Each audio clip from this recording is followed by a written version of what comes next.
Yeah, it's such an interesting moment in the history of the entertainment industry right now, I would say.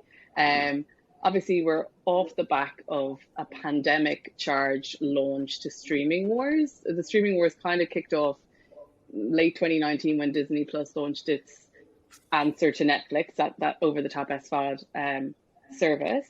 And everything, all plans were then promptly derailed, rerailed by the pandemic hitting soon after in that March. That constricted the flow of content to cinemas. So all these big theatrical movies suddenly didn't have anywhere to go. People were needing to be creative about how they were distributing them.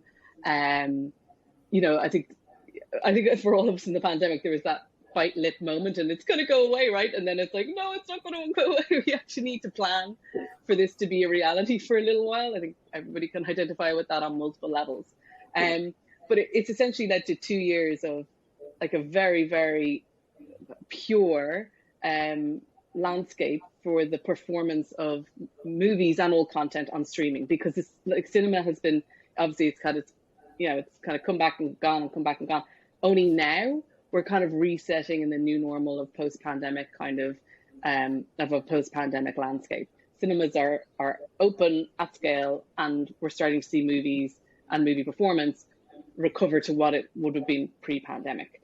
So we've had this 2 year period, 2.5 year period of like this really pure streaming landscape where we've been able to look at some of the performance of movies, things like Pixar films going straight to Disney Plus, and various creative approaches with PVOD windows. Like there's loads of different ways people have tried to do things in the last 2 years. But now we're kind of resetting to the new normal. The big question tends to be, is straight to streaming enough? And that's not just a kids media question. That's a broader question for the entertainment industry at large. But as happens quite a lot, the kids section is at the forefront of that question.